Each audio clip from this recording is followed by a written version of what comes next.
तलवार किसी योद्धा की कटी पे होती तो क्या वो सजने के लिए होती? हाँ, अच्छी लग रही कमर पे इसलिए होती? टोर कड्डन ली हुंदी है कादे ली? चलाने के लिए। और जब तलवार चलती है तो युद्ध होता है, लड़ाई होती। आप बोलते शैतान उसके कोड़े खाने से मैं चंगी हो चुकी हूं। शैतान बोलता चिंता मत कर, ले ले और सिर दर्द। नहीं, उसके कोड़े खाने से मैं चंगा हो चुका हूं, ले और दर्द ले तू। आप बोलते हो क्या हो गया, वचन पूरा क्यों नहीं हो रहा? आपको तलवार दी है, युद्ध होगा, जीतेंगे आप, जीतेंगे आप यीशु मसीह के नाम में। पर लड़ेंगे आप तो, और लड़ेंगे कैसे? वचन से तो लड़ेंगे, तलवार वचन ही है, लेकिन कहता तुम लड़ोगे तो सत्यता से लड़ोगे, तुम नम्रता से लड़ोगे और धर्म के निमित्त लड़ोगे, सत्यता से लड़ोगे, तुम माफ करके लोगों को लड़ोगे। इधर दुश्मनी, दुश्मन से दुश्मनी, और इधर शैतान से तलवार से लड़ाई, दोनों साथ नहीं चल सकते। इधर व्यभिचार और सामने तलवार से लड़ाई, ये साथ नहीं चल सकते। इधर परमेश्वर की बात ना मानना और सामने तलवार से लड़ाई, ये साथ नहीं चल सकते। सत्यता और नम्रता, हम्बल, मीक, नम्र रहना, इस वजह से बहुत से लोग लड़ाई में पूरी तरह से जीते नहीं हैं। क्योंकि सत्यता किसी के पास है तो नम्रता नहीं। हालेलुया। बॉस के सामने ऐसे झुक के खड़े होने वाला नम्र नहीं है, बॉस की बात को मानने वाला नम्र है, चाहे वो खड़ा जैसी मर्जी हो। कोई लाख बोले मैं बहुत अच्छा हूं, मैं बड़ा काबिल हूं, अगर वो बॉस की बातों को एग्जैक्ट फॉलो नहीं करता तो वो एक्चुअल में नम्र नहीं, वो दिखता नम्र है, वो एक्टिंग नम्र होने की करता है, पर नम्र नहीं। सत्यता, नम्रता और धर्म के निमित्त, कि आप धर्म के निमित्त कैसे लड़ते हो, वो तलवार तब काम करती है और तब तीखी है जब अपने घर में आपने यीशु मसीह को ग्रहण किया हुआ, अपने समाज में यीशु मसीह को बोला हुआ, अपने आप को क्रिश्चियन, आपको अपने आप को मसीही पवित्र आत्मा से भरा हुआ डिक्लेयर किया हुआ। पाप करने के टाइम में भी आप अपने आप को उससे अलग रखते हो और लोगों को बताते हो, दोस्तों को बताते हो कि नहीं, जो तुम कर रहे हो वो मैं नहीं कर सकता, क्योंकि मैं सत्यता, नम्रता और धर्म के निमित्त चलना चाहता हूं।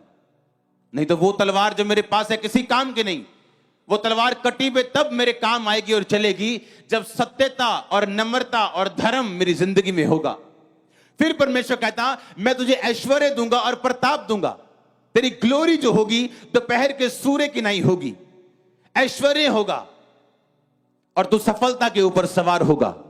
अगर तेरी कॉलिंग बिजनेसमैन की है तो नंबर 1 होगा, पास्टर की है तो नंबर 1 होगा, चर्च मिनिस्ट्री तो नंबर 1 होगा। मैं तेरे एरिया में तुझे नंबर 1 बनाऊंगा, यह परमेश्वर की कॉलिंग है आपकी लाइफ में। पर जो कोई जितना वचन को पूरा करता है उसकी लाइफ में उतना ही होता है। आमीन।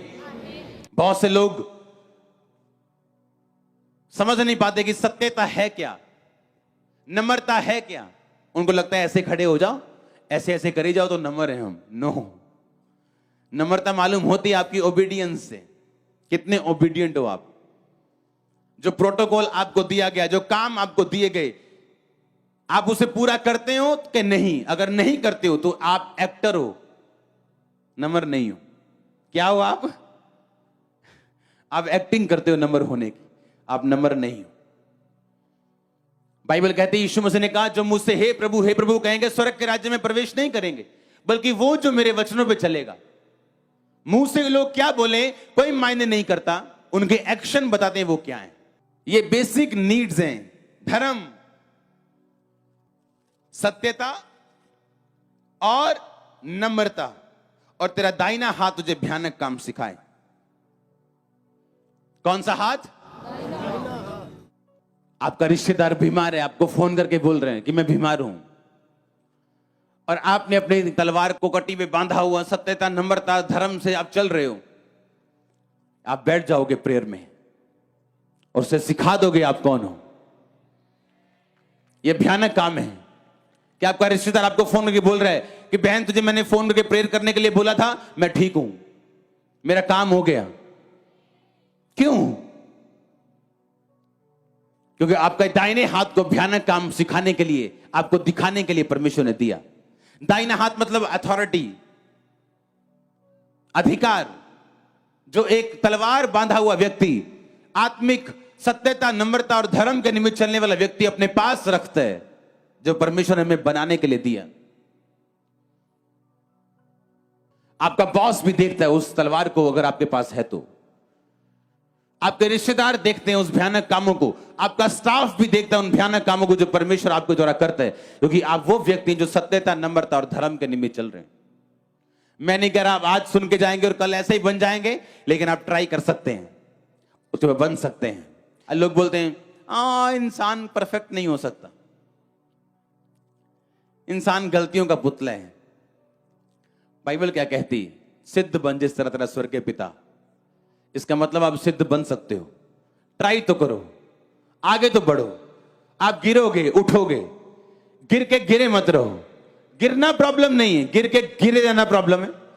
आप गिरोगे, उठोगे। जब एक बच्चा चलना सीखता तो गिरता है, लेकिन वो बैठ नहीं जाता, रोता है 2 मिनट, फिर उठ जाता है, भूल जाता है। भूल जाओ पुरानी बातें, फिर से चलो, और प्रभु आपको खड़ा करेगा, और वो आपको ऊंचाई पे खड़ा करेगा। उसने पतरस को किया, वो आपको करेगा। वो बदलने वाला परमेश्वर नहीं है। बस गिरे मत रहो, उठ जाओ और खड़े हो जाओ। आमीन। और फिर चलो, फिर चलो। आप थकेंगे, बैठ जाएंगे 2 मिनट, कभी टांग पे चोट लगेगी, कभी बाजू पे लगेगी, आप बैठ जाएंगे, फिर से खड़े होंगे। एक दिन आप भागना सीख जाएंगे और अपने परिवार को साथ भगाना भी सीख जाएंगे। उसने कहा तेरा दाहिना हाथ तुझे भयानक काम सिखाए। आप भयानक काम करने के लिए बुलाए गए हो। क्या ये भयानक काम नहीं? जो 80,000 यूरो नहीं कर सके, वो एक प्रेयर ने कर दिया। जो आईवीएफ नहीं कर सका, जो डॉक्टर नहीं कर सके, वो प्रेयर ने कर दिया। जिसका इलाज नहीं है मेडिकल साइंस में, वो प्रेयर ने कर दिया। तो परमेश्वर ने कहा मैंने तुम्हें भयानक काम करने के लिए बुलाया। उसने कहा लोग तेरे साथ होंगे, डिवाइन हेल्पर्स तेरे साथ होंगे। अगर तू सत्यता, नम्रता में चलेगा, तेरे होठों पे अनुग्रह होगा। अगर तू सुंदर होगा, परम सुंदर होगा, धर्म से प्रीति रखेगा, दुष्टता से बैर रखेगा, अगर तेरे सिर पे तेल होगा, अनॉइंटिंग होगी, अभिषेक होगा, तू सफलता पे सवार होगा, तेरी कटी पे तलवार होगी, तो भयानक काम सीखेगा। तेरा दाहिना हाथ तुझे भयानक काम करना सिखाएगा। तेरा दाहिना हाथ तुझे भयानक काम सिखाए। तलवार कहां बांधनी है? कटी पे। सत्यता, नम्रता, धर्म के निमित्त अपने ऐश्वर्य और प्रताप के ऊपर सफलता से सवार हो। ये मेरी प्रेयर पॉइंट्स है मेरे, जो मैंने लिखे। हां, पहली प्रार्थना किस चीज के लिए करनी, दूसरी, तीसरी, चौथी, पांचवी, इस तरह से मैं प्रार्थना करता हूं। आपको प्रेयर पॉइंट्स करके प्रार्थना करनी है। और एक दिन में 30 पॉइंट लिखने की जरूरत नहीं। बैठ जाओ प्रेयर में। आपको पता है कि 4-5 पॉइंट्स हैं आपके पास, लिखो, फिर लड़ो उन पे, मारो मुक्के, पकड़ो शैतान को। रोज अगर एक पापी विधवा का न्याय कर सकता है, परमेश्वर ने कहा वो लोग जो दिन रात मेरे नाम की दुहाई देते, मैं उनका न्याय क्यों ना करूंगा। तो अपने आप से पूछने की जरूरत है, क्या मैं दिन रात दुहाई देने वाला व्यक्ति हूं, या सिर्फ विश रखता हूं, मुझे ये मिल जाए, मेरा ये काम हो जाए, मैं ठीक हो जाऊं। तो विश परमेश्वर पूरी नहीं करते हर बार, क्योंकि वो जीनी नहीं है, वो परमेश्वर है। अगर ऐसी विश पूरी हो तो आप आलसी हो जाएंगे, और कोई बाप नहीं चाहता उसका बच्चा आलसी हो। सब कुछ अगर प्रार्थना से मिल जाए, आप काम ना करें, बिजनेस करने ना जाएं, अपने परिवार को ना संभालें, तो आप आलसी हो जाएंगे, आप इग्नोरेंट हो जाएंगे, आप बेपरवाह हो जाएंगे, और यह परमेश्वर नहीं चाहता। हालेलुया। जो तलवार आपके साथ है उससे लड़ना कैसे? एक एक पॉइंट बना के, दिमाग के सहारे मत चलो, भूल जाओगे 2 चीजें। तो 8 चीजों में जीत के अगर 2 में हारोगे अच्छा लगेगा? तो 10 में अगर जीतना है 10 पॉइंट लिखो और करो प्रेयर और लो स्टडी उन पॉइंट्स पे, ढूंढो उस पॉइंट्स के लिए कहां वचन लिखें। अपने मन से, संपूर्ण मन से यहोवा पर भरोसा रखना। तू अपनी समझ का सहारा मत लेना, इससे तेरा शरीर भला चंगा और तेरी हड्डियां पुष्ट रहेंगी। यशाया 53, उसके मार खाने से तुम चंगे हुए, तुम्हारे अपराधों के कारण वो घायल किया गया। धर्मी का वंश बचाया जाएगा, तू बच, तेरा घराना बचाया जाएगा। ये वचन आपको एक एक पॉइंट के लिए ढूंढ के उन पे लड़ना है और प्रेयर में रहना है। God bless you all. आमीन। छोटा, लंबा और ऊंचा चाहिए।